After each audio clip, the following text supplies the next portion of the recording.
Well, you know, when I was in school, LPPC was just coming up and it was just trying to become popularized in California. So it wasn't really a big thing even at CIS. And so everyone in my cohort, we were all MFT track. We weren't down the LPPC track at all. We were given the option, I think, if we wanted to go for the LPPC, but it just seemed like we had to take a few extra courses, and we already had hit our threshold, and so nobody decided to take those extra courses that I'm aware of. There were 40 in my cohort. So, I didn't include this in the questions, but I am curious about this new online thing. And as technology is growing, a lot of therapists are choosing to see clients online, and now they're seeing clients cross state. What do we need to think about when pursuing licensure? So can an MFT see people cross state lines? Because I know that there's a lot of legalities around that. So do you have any insight around that?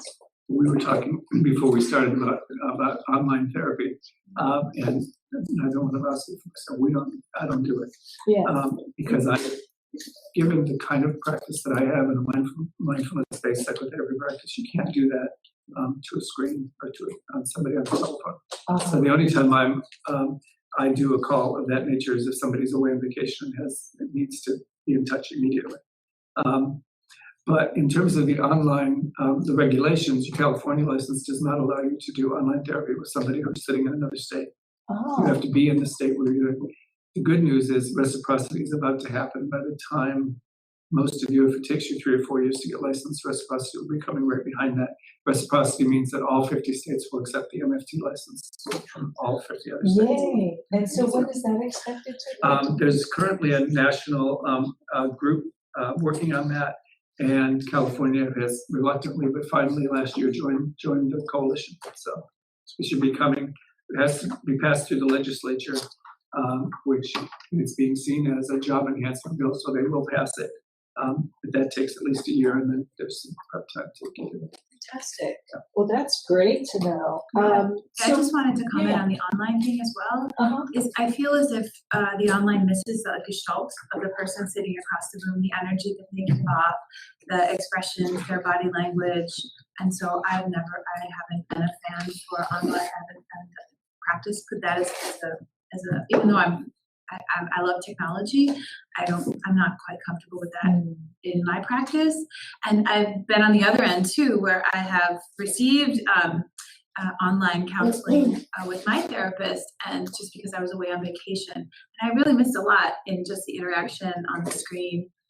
It's a different medium, and I suppose it's to everyone's comfort level. And what do you find it hard to hold presence in that situation? Yeah. So I think if you're interested in pursuing, I want to say like a position within the county of San Francisco, because this county of San Francisco has a lot of, or a county position, or a position with Kaiser, or a position with a bigger healthcare organization, that they're going to be looking for licensure, and they're going to be looking for a nice paradigm or roadmap that'll take you that way through community-based mental health programs, etc., that prepare you for this kind of job work. So that's what I have to say on that. Yeah, I think things to consider are to really make sure that you want to do psychotherapy. That for those of you looking towards private practice, probably have to see in order to make a living 25 clients a week if you're going to do that full time and not have a secondary, some other job. The vast majority of LMFTs in California actually work at least 2 jobs, private practice and something else, often so that you get insurance. So really make sure that you want to do it. That's in your practicum, that you're getting some experience that says, yeah, this is something I really want to pursue. And the most important things about pursuing that I think that you should consider is, one, pay attention to all of your classmates and alumni, because people have gone through it. And so you can find out what are the deadlines and how you do things. And I think your office does that as well, right? Or maybe Becky's office. Becky's office. Yeah, there are resources here at CIS that can help you. But the resources at the BBS, where I worked for a number of years and here, give you the legal piece, right, what it says. Your fellow students will tell you what actually is happening to them. So I would say pay attention to them. The second thing is to not pay too much attention to them. Because if somebody had a bad experience with the BBS on one particular day, when some particular staff person, we've had literally lots of examples at CS where students took information only from other students and then filed their application or their hours based on what somebody told them sitting on the lounge across the hallway. And there are folks around, I'm still around some, and I've got a pretty good connection. Folks in the placement office have a pretty good connection. And if you don't belong to CAMF, those of you who are going to be MFTs, the California Association of Marriage and Family Therapists has a student rate that's kind of inexpensive, I think.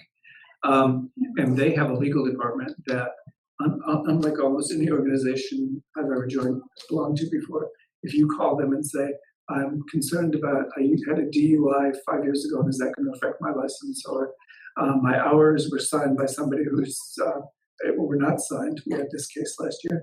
I had 1,000 hours with a supervisor who passed away, and they never signed the form. Now what do I do? So those kind of questions in CAMP can really help you with that. And they return phone calls even for student members, which is a much lower rate. So they're a really good resource. So just remembering that it's a long and expensive process, as you said.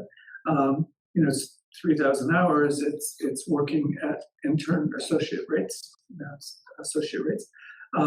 and so you really have to be committed to it. And if you are, and I'm assuming that's why you're also with us, I think it's absolutely worth it. I've been doing it for 40 years. And I now only see clients 2 days a week, but I wake up on Thursday morning, which is when I have most of my clients, and am both anxious and excited about the day ahead. And I'm still doing it because at the end of the day on Thursday, as you know, if you're in practicum, when you see the look in somebody's eyes that says, wow, you really hurt me, and you're with me here. That's what this is all about.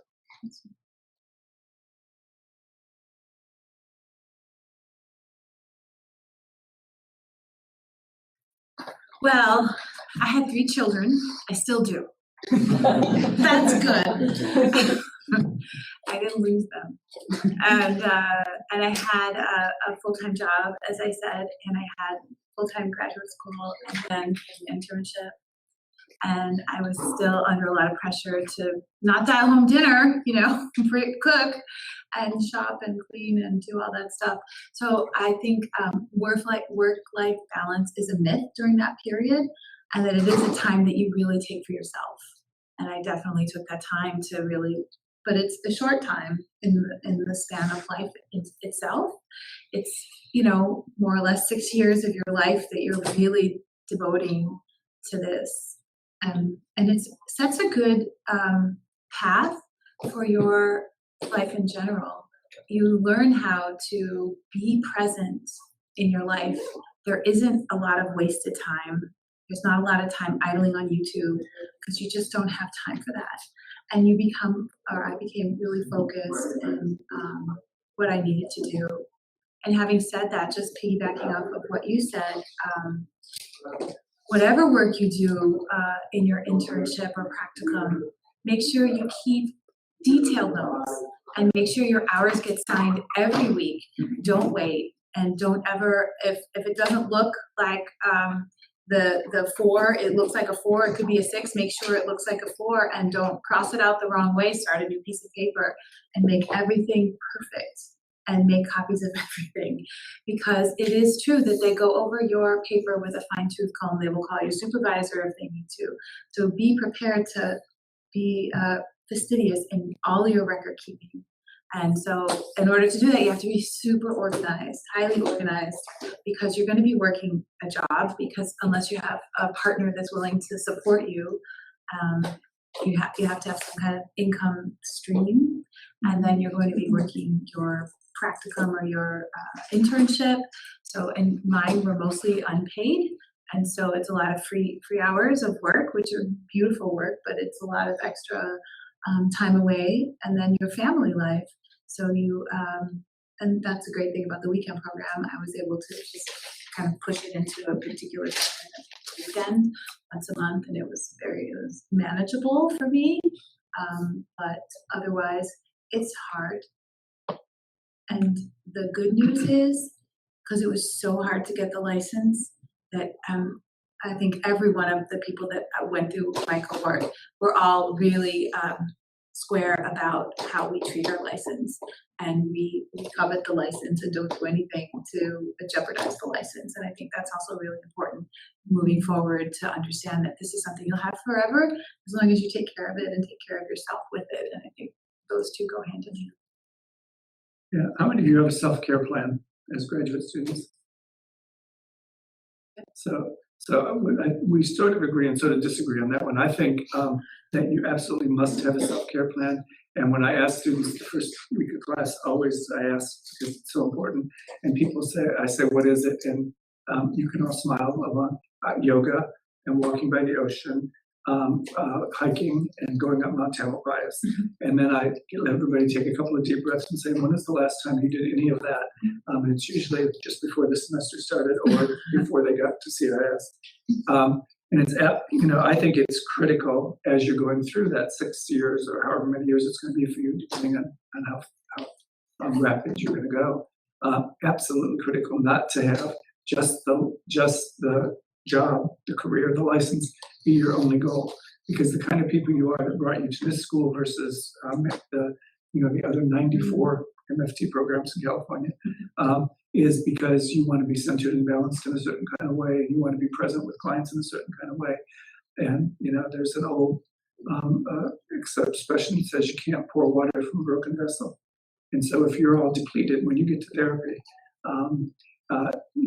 it's just not as effective kind of therapy. So mostly take care of yourselves as you're going through the process, so that you continue to be excited by your classes. That's not always true. So that's important to have a self-care plan. By your practicum assignment, that's always fabulous, except when it's not. So it's important to have a self-care plan. And then as you get your associate jobs at the clinics or wherever you're going to be, those can be wonderful. And as we just heard, they don't pay much if they pay at all. And so that requires loans and money from family or whatever, or for most of us, a second job. And that's not a bad thing to get used to, because for most of your careers, you're probably going to have some second job. Hopefully it's doing public speaking and writing books and articles. That would be fabulous. But that's only every third one of you. Goodbye is an interesting choice of words. Thrive. It's tough. Every third one of you is probably very wealthy, so you don't have to worry about this. Count off again for that. But for most of us, pursuing the license, and especially those associate, those 3,000 hours, many of those jobs are unpaid or barely paid. It's more like a stipend. And so, the reality is people have to go out and get a job. And so your associate's hours are, can be 20 hours a week or 12 hours a week or whatever you can afford to do, plus having a job and whatever other family or community activities that you have. And the other possibility is to really look, because 12 years ago when I first came to CIS, there were no paid internships, basically in the Bay Area. And now almost all internships pay, and the rate of pay is going up to something. If you consider that politicians think $15 an hour is a livable wage, most interns are making much better than that. But that's offset by the fact that in the Bay Area, $15 is not a livable wage. So you can make some money now. And so start planning. How many of you are going on practicum next year or are already there? Yeah. So start planning now. Even if you're in your first semester, first year, start planning now the kind of places you would like to work, and go do some volunteer work there so you can get known, and so you figure out whether or not it's actually a working environment that you can survive in. But especially the ones that pay money, because there's lots of folks that want to apply there. Yeah, I ended in 2011. I was licensed in 2014. I think I was one of the first people in my cohort to get licensed, or maybe second, third. And how many years? Sorry. 40. 4 years? Oh, that was 40 kids in my people in my cohort. How many? What? How long did it take you to get licensed? Oh, 3. A little 3 over years. 3. Yeah. Wow. And so I had So you took the maximum number of hours each week that you could. as much as I could, yeah. And going in, we were able, as MFTs, were able to count some hours before leading up to the 3,000. And then I had a full-time job that was direct client hours the whole day. So it was with adolescents and teenagers, yeah. So that was very helpful.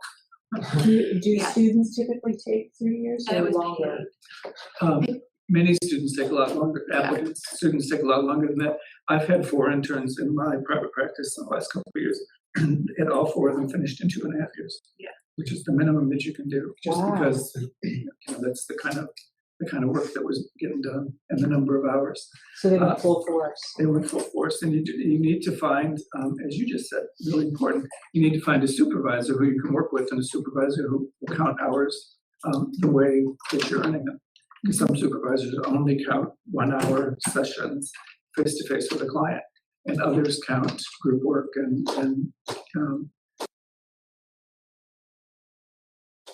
all the client advocacy and other kinds of mental health, consumer education stuff. So there's some flexibility there within the law. So it can be done. It has to be at least 2.5 years to satisfy the BBS. But people take people take as long as 6 or 7 or 8 years. Sometimes if they're going really slow. So you want to get it done in 6 because everybody knows about that rule, right? If you don't get it done in 6 years, the initial hours from your first year disappear, and you have to earn some more. So you don't lose all your hours. That's a myth that you lose all your hours if you don't finish in 6 years. But for each year that you go out to your 7th year, you lose the first year. To your 8th year, you lose the 2nd year. Wow. So you want to get done in 6 years. So 2 years to 6 years is pretty much the rule. Oh, yeah. In California, you can't actually call yourself a therapist or a counselor at this point without a license. So that would theoretically be somewhat restrictive, right? So like folks who have studied Hakomi, and Hakomi calls its graduates therapists. And I know 2 people that have been chased by the BBS because they call themselves therapists on a business card, and you're not. They're Hakomi therapists. And the Hakomi people and the BBS have been around and around about that over the years. The good news is there's lots of stuff you can do. You can teach. You can work in agencies. As was mentioned before, the city of San Francisco has lots of jobs, and they want licensed folks if you're doing one-on-one therapy. But they're actually, for instance, the social work civil service classification in San Francisco doesn't require a social work degree. It requires people that want to work with folks in the community. Social Work Association has been fighting that for years, but there are those kind of jobs that you can do. You can do spiritual pastoral counseling. That's legal. It can look exactly like therapy, but it's called pastoral counseling. So for all the years that I was here before the OPCC came in, because I'm an ordained priest, I was able to see clients and do pastoral counseling, as long as you're very clear about that. And drug and alcohol counseling in California is not a licensed activity. So there is an organization called the California Association of Alcohol and Drug Counselors. They give out a certificate. They would like you to believe you have to have one to do that work, but it's not a licensed activity. So essentially anybody can do it. And then the other thing that folks can do, and I'll let you talk about, is life coaching. Yeah, life coaching, there's now, you can get a certificate, a life coaching certificate that allows you to work in it. And then what would be the difference between life coaching and therapy? Well, just from a philosophical perspective, I want to say life coaching tells you more what to do. Like you would tell the person what to do and really give them your opinion. And therapy, we don't do that. We allow them to discover themselves, really. I can jump into my own experience. Yeah. I'm a coach, I'm a career coach.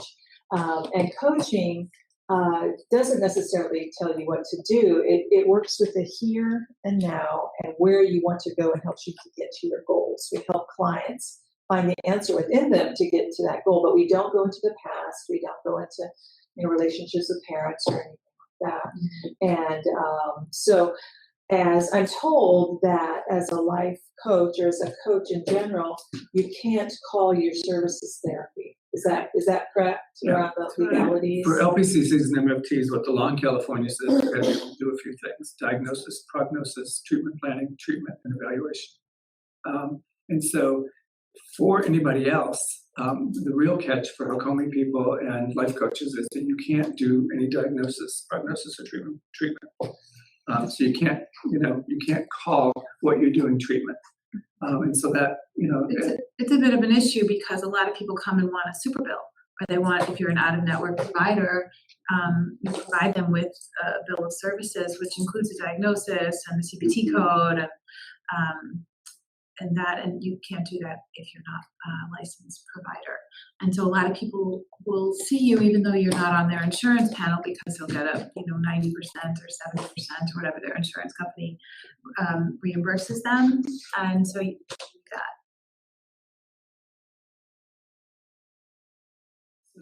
My recommendation always is to go online and say, if it's Oregon or Montana, say Montana, because I'm sure you all want to live there.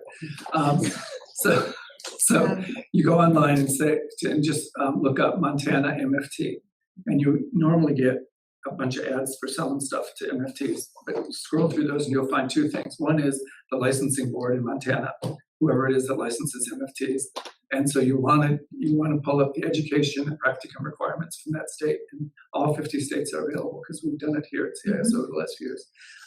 The other thing you'll get is the Montana Association of MFTs, and they're trying to encourage membership growth for their association, so they want you to come. Sometimes the state agencies are part of their job, as they see it, is to keep Montana from Montana, and so their approach to the information they give out in their screening processes is one thing. So if you get those two, you can usually get a pretty good balance. You could also go online, and what some of the advertisement that you'll see is, Joe Jones or Mary Smith, who are doing MFT work in Montana. And you can email them and say, I'm a student at CIS considering moving there, what do you think? And almost all of us, I get those calls all the time here in San Francisco, or text messages. And most of us are happy that somebody wants to hear our opinion on something. So you could try that as well. Yeah. So students should do this research before they graduate. If you're in your first semester, do it now. If you think there's any place else that you might want to go, begin to check. Some states like New York have been influenced by a group called KCREP, the Council on the Accreditation of Counseling Related Programs. And so New York wants students who have graduated from a KCREP accredited program. And many states are now beginning to say they want students who have done an AAMFT approved practicum.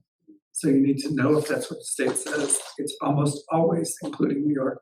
You can work around it because it would be discrimination.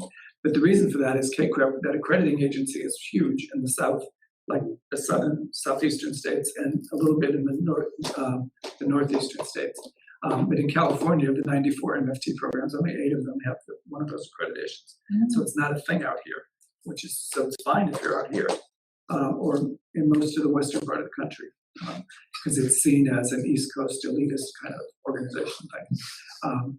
But if you're going anywhere in the southeast or the northeast, you need to at least know what the state's requirements are. Because for an AAMFT accredited practicum, all that means is that it has to be an AAMFT approved supervisor. There are lots of those in California, so you just need, if you know that you're going to New York, you need to find one of those supervisors. And then it all depends. If you're leaving to go to New York right after you graduate, you can do your internship there. That won't be a problem. So it's the people that it's complicated for, folks that are going to stay here until they get their California license. And by the way, if you go to New York and you have an AMFT approved practicum, you could still use those out-of-state hours for your California license. So you could be in New York working on your New York license, but you want to hang on to California just in case New York gets too cold in the winter. And so you could be working on both licenses at the same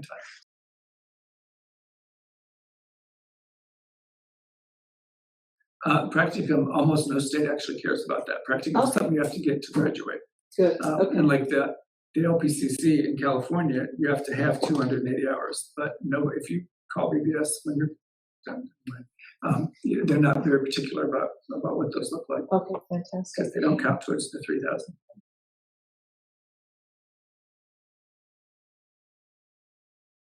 I didn't have to take it, Oh, right? I just took the part 1 and part 2 a long time ago, and so I didn't have to take that, so wow. I'd have to pass. Yeah, I had to take it when I moved here in order to get licensed. And what I would say to you is that anybody here nervous about taking the law and ethics exam?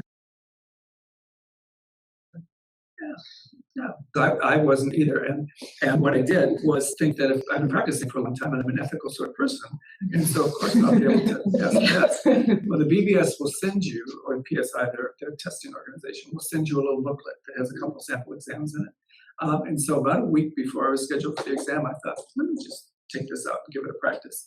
And I passed 4 of the 7 sections or something like that. Because there are some questions in there, you just have to take a deep breath and then really think about who's asking this question and what do they want to hear.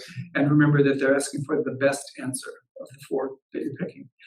So I passed 4 to 7, then I sort of freaked out for about 24 hours, and then I took another version of it, calmed down, took another version of it, and the day before, and then went and passed the exam and passed it on the first try. As do the majority of folks pass the law and ethics exam. You have a law and ethics course here, which really prepares you.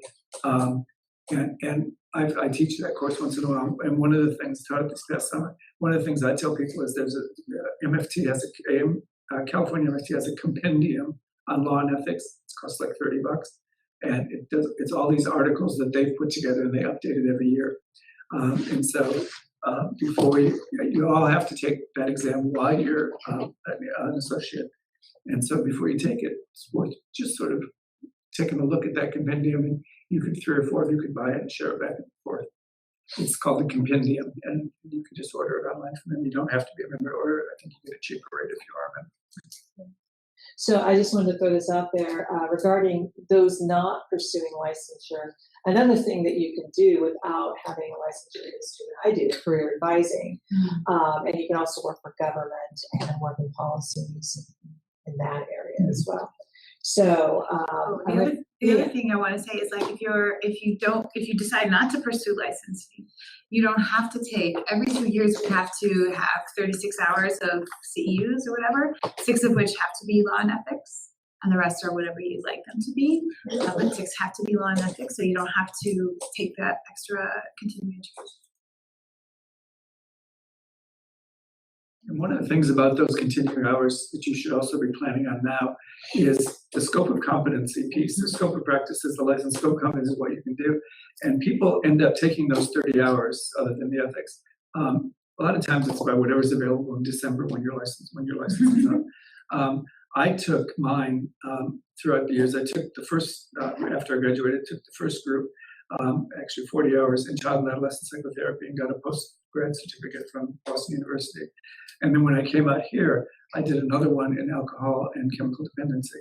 And so I have a certificate in alcohol and chemical dependency, because if you're going to take 30 hours of study every year, every 2 years, you might as well do it for, rather than waste it on, whatever seminar. And there are some wonderful seminars just in this building. You could do that, but you might as well improve your professional life. And then most recently, I got a certificate from the University of Massachusetts in mindfulness-based psychotherapies. And that was completely online except for one week and a half present thing. But if you're going to take those hours, and so you should be thinking about what kind of work you want to do and with whom you want to do it.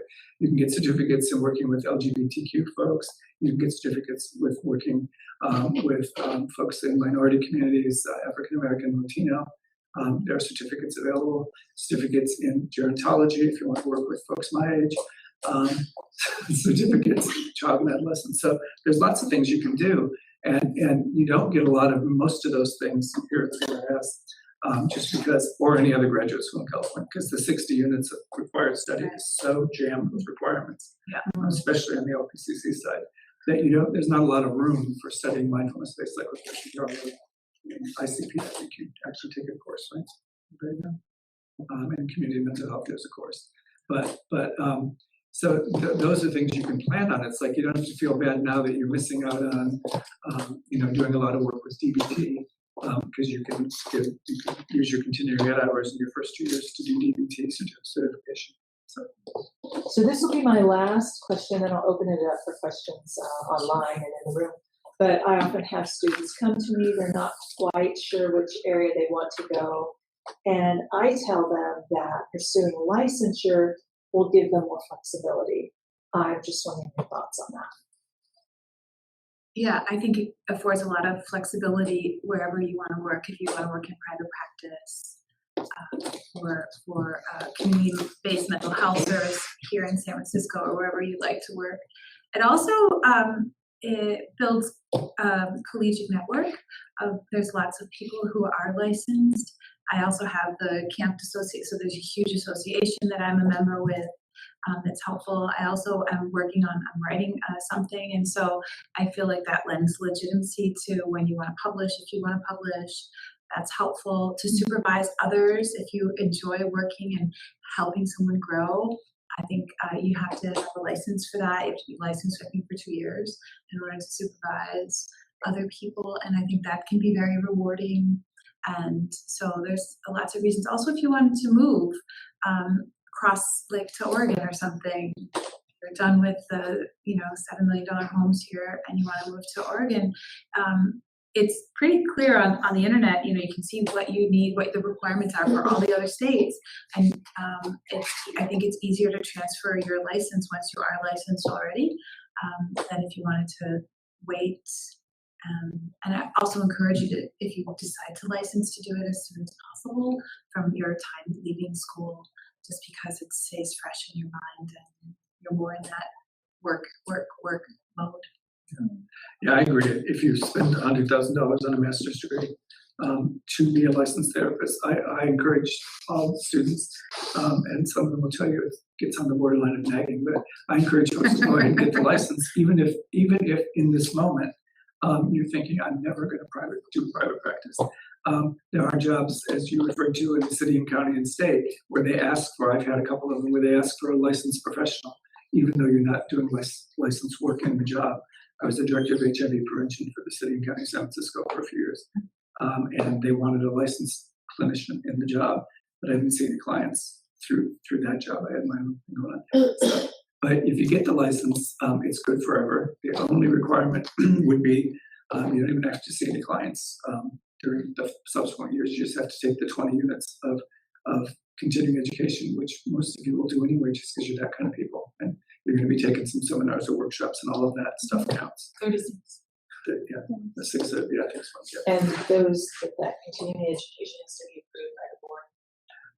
It has to be either by a licensed accredited university or college, or approved by an organization approved by the board. Doesn't approve CEUs anymore, but places like Campton and ACA, the American Counseling Association, APA, they approve it. So the state got out of the business of approving. All right. So I'm going to open it up. Does anybody have any questions? So I was under the impression that LPCC travels better than MFT, but it sounds like with this reciprocity thing, that may not be the case. Yeah, social workers and LPCCs take a national exam, and so you've already taken. When I took my exam in Massachusetts, I had already taken the exam for California, so it travels easier in that sense. Here's the trade-off. Excuse me. Is eventually there's going to be transferability for all 3 licenses back and forth. So that's probably 5 or 6 years down the road. So is there any? If I just started, this is my first semester. Are there any real advantages then to still pursue LPCC? Yeah. Again, I of course think it's the better of the 2 licenses, but that's because I have one. But what you want to check is the scope of practice in various states, because not all states allow MFTs. In Massachusetts, that has just recently changed, but in Massachusetts, marriage and family therapists did marriage counseling. That's what they did. They didn't do diagnosis and treatment.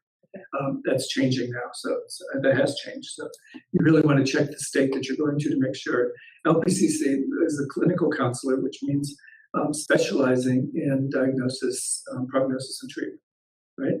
So marriage and family therapists operate from a systems and relational approach, and sometimes it looks like diagnosis and treatment, but not always. So it depends on what you want to do, and specifically the state where you might think that you want to go. It's worth looking if you think, well, it could be Delaware or Washington DC or someplace, just check them all out. Okay, and it takes a little bit of time to do it. So we have an online question. So Maren is asking, do practicum sites normally have a minimum requirement, 1,000 hours, for example? I ask because I wonder whether we could complete the 225 required hours for graduation first, and then pursue hours towards licensure later. LPCC or MFT? Yeah, Maren, are you LPCC or MFT? MFT. So MFT, all of those hours, the 220 to 3,000. Yeah, they carry. That you can earn, that person can earn just like that, 1,000, basically 1,000 hours while you're a student before you graduate. And is it 225 or is it? 225 is the minimum. Okay. But you don't we actually do 300 though, right?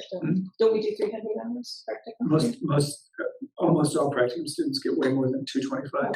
If you're in a practicum where you spend a year of your life and you're only getting 225, come and visit me and I'll help you negotiate that. LPCC, their practicum hours don't cross over. They don't count. They need 280 to graduate, right. but the BBS doesn't count. Same, right. So they get same with your friends who are social workers. They have to get all 3,000 of theirs after graduation. All right. Did that answer your question, Maren? I think she said yes. Okay. Question. Hi. Is there a sort of theory of practicum selection based on which license you want? In other words, like, should we be looking towards satisfying some number of hours dealing with children and adolescents versus other populations, or how does that work? Your ICP? Yeah. You're going to work at one of the clinics, you think? That's your hope? That'd be nice. Okay, good luck. Good luck with that. Yeah. So ICP, all students, and I just mean because there's so many people. There's so many people clinics. wanting, so yeah. So MFT is the hours for everybody that graduates from CIS. Everybody is an MFT, and so then those that want to do LPCC in addition take some extra courses because there's more specific courses required. So what you should do, assuming you want to practice as an MFT, right? That you? No, I'm thinking of actually pursuing dual licensure, but what I'm wondering about is, in the process of looking for a practicum for graduation purposes, trying to be as efficient as possible, and if there's a need to make sure that I have hours with children and adolescents, should I pursue that in a practicum pre-graduation, or should I think about doing that in the future? Yeah. So if you're going to do dual licensure, then you're looking towards at least 280 hours because the 225 will satisfy the MFT, but you need 280 for the LPCC. Those hours can be the same, so that whatever you do. The child hours are still required for MFTs because that's reasonable. And I can't remember LPCC, we'd have to check because they were trying to take it out. I've been advocating to take those hours out, the requirement to do 500 hours a child. And the reason that we want them taken out is because some people don't like children, don't want to work with children. And then they're forced to do 500 hours with the most vulnerable people in the state of California. And it's not good therapy. Some of us love children and want to do that work, that's great. But at the moment, it hasn't, they're considering it in the legislature, but it's still in the law, the 500 hours a child. But remember, child is child or adolescent. And adolescent in California is transition age youth, so it's really, as you mentioned, it's to 18, and one could argue with the appropriate supervisor, the transition age youth is 13 to 24, and so all of those people can count as adolescents. But it depends on your supervisor. So you don't have to, if you don't happen to like little kids, you don't have to work with young children. And we would all prefer that you're not really excited about children. These 3,000 hours, can they be completed in a different state? Should they be completed in a different state if you're planning on moving? Or do they have to be tied to the school, etc.? Well, the hours that you earn, yeah, they can be completed in a different state. California says that as long as it is significantly equivalent, which means you have a master's degree and 2 years experience for your supervisor, that your hours get recorded on a regular basis and signed. There's who's on our team now? Anybody? She, the one person left. So it's called Clock My Hours or something My Hours. Oh yeah. And it's an organization that you almost think it's part of the BBS because they're so smothering. But they will record all of your hours for you on BBS forms. But getting licensed is your responsibility. So they're good and they're effective and everybody likes them, but you pay for it. and there's no need to pay for it if you don't want to. Get short on money, and it just makes things a little simpler because they produce the forms. But I think to graduate from CIS and get your master's degree, you have to do those hours here. The 280. No, you do not. You don't have to do it You here. probably used to, but you don't know. As long as your hours are up in an approved site. We have students in EXA, for instance, and an ICP's weekend program and CMH that come from out of state. And so you may do, particularly what you'd be interested in is where you want the hours for where you're going to end up living. So if you're not going to, and of course you have to work with your concentration. So you have to work with ICP to make sure they approve of your internship, your practical.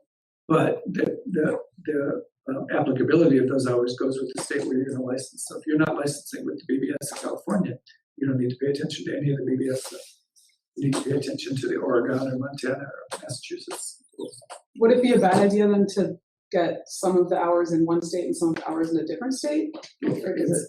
At least for California, that's part of what I did at the BBS was review people's hours, and it's all the same thing. As long as it's with an approved supervisor and you're doing face-to-face work with clients, it doesn't matter where you go. And what about internationally? Or is that just totally off the table? Internationally is we could do another workshop on that someday, but it's the basic practice is the same, which is pull them up online and see. Okay. Because like in Ireland, they don't. In Ireland, you just join the Association of Psychotherapists. They have some criteria, but the government in Ireland, I spend a month a year in Ireland, and you don't have to be licensed by the government. You have to be a member of the organization. When you were deciding, I guess I'm speaking more to you, because you were deciding how to get your 3,000 hours. You probably were deciding between maybe being at kind of hospital where you can get the hours faster, or one of those other kind of places where maybe the hours don't come as fast, but you begin to build up, get client contact, maybe build up the baseline of a practice. How did you make kind of that balanced decision? Yeah, that's a great question. I think it wasn't necessarily the institution, but what the population was that I was serving. So I wanted to work with addiction because I had no experience with addiction. And so I got a job at the Haight-Ashbury Free Clinic at the time. It's called like Health 360 now or something like that. And I say a job, a practicum, right? Yeah. And I worked there doing as many different things as I possibly could do and starting to understand the cycle of addiction and the process of addiction because I knew that this was something I was going to be seeing throughout my whole life as a therapist, right? So I kind of picked something that I wanted to really understand and do better with and understand more. Have that experience. So that's how I kind of picked it. I have friends that paid for they paid for their practicum through the Mindfulness Institute because that was what they were interested in. They were interested in understanding how to use mindfulness in the psychotherapeutic space. And so they worked through CTMC and their program there, and that's how they picked their practicum.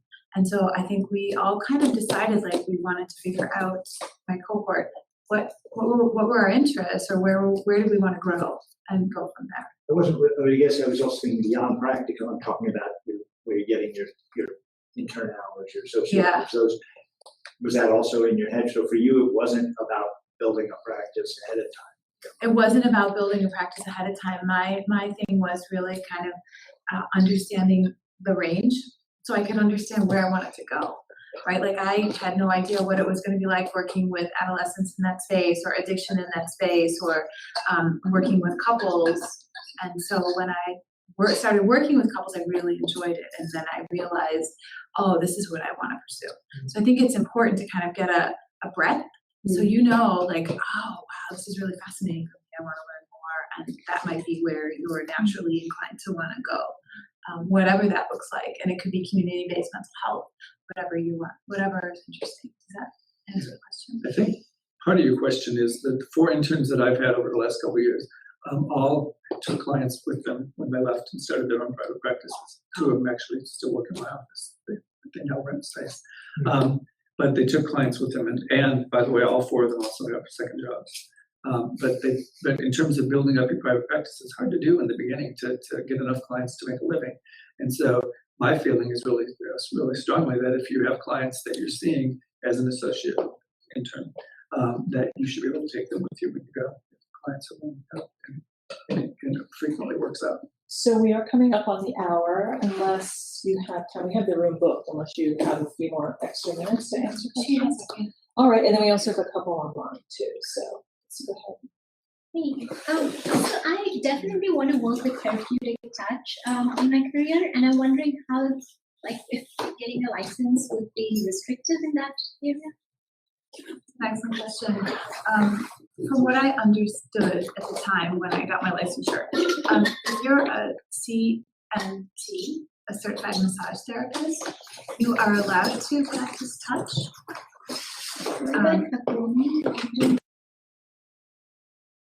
That's Hakomi, yeah. Okay. So if you're a Hakomi therapist, you're also a CMT. Okay. And I know Hakomi therapists that are Hakomi trained, CMT trained, and MFT. So that was one of my supervisors. She was just amazing. But that was her. She had all three things. Yeah, you just have to, under the current law, you have to be very clear about what you're doing at a given time. Right. So that you give the client informed consent that therapeutic touch is not a licensed activity in California, but you are certified to do that also. So it's just like if you were practicing as an MFT, but also doing career counseling. You would want to tell people that you have these two skills. You're certified to do career counseling and you can do therapy, and just to be clear about which thing is going on at which time because of that scope of competency. There's So no you're also- confusion. Yeah, so there is no confusion there. So you're saying this is what I'm seeing you for. Yeah. And, okay. Yeah, see, so psychologists are not allowed to touch their clients in California. There's just been so much difficulty with people not having good sense and good boundaries and behaving unethically. And so, but MFTs and LPCCs aren't quite that restricted, but it really needs to be a scope of practice. We had a case of somebody when I was at the BBS who was doing EMDR, and it involved resource tapping, which is a legitimate thing if you do EMDR, but EMDR is not a licensed activity in California. So you just need to be clear that I'm doing psychotherapy today, and on Tuesdays and Thursdays I do EMDR or whatever, to make it clear. To clarify too, so I'm a rolfer. I envision myself working in both modalities. But if I had a PsyD or a PhD, or if I was a psychologist, it would not be legal to work in both modalities. Is that what you're saying, psychologist? The psychologists in California aren't allowed to touch their clients. Okay. And that's a rule they passed that they probably should be reasonable and assume that most psychologists are ethical, reasonable, compassionate human beings. But at the moment, that's not the case. One more clarification question. So if I was an MFT or an LPCC, LPPC, would a session so a session would have to be clearly divided if it was like an hour session and there was 30 minutes of each, or they have to be separate sessions? You know, the best people to talk, go down to the somatics office and just stop by there at some point and chat with somebody in there, because the somatic psychotherapists often use touch and massage and stuff in their work. When you were here, to get into the somatics program, you already had to be a certified massage therapist. That's not true anymore, but so they figured out how to do that. They would be the best people to talk to about it. Thank you. So a couple of online. So just to clarify, the LMFT will soon be, in the upcoming years, be accepted across all 50 states. Well, there is a national organization that's currently working on that, including California and New York, which are the two toughest states. It's to everybody's benefit, and it's got support at the federal government level.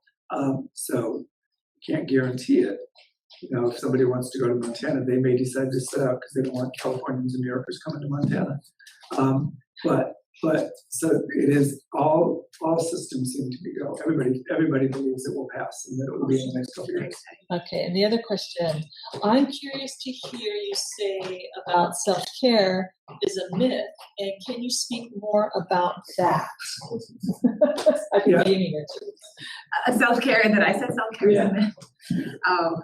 It's just you're very busy. I was very busy, but I always managed to, fitness is important to me. And so always taking time to swim. I'm a big swimmer, that kind of thing. Meditation is also really important. Yoga. I think I think you spoke to work-life balance, and that's all I meant. I think what got cut short during those 6 years was the sleep cycle. Sleep is, yeah. So you do what you can. You do what you can and know that it won't be on forever. But the important part really is to make sure you're present in whatever you're doing at any time. Okay, well, I want to thank both of our panelists, Amy Trousseau and Stephen Tierney. Thank you so much for your time. And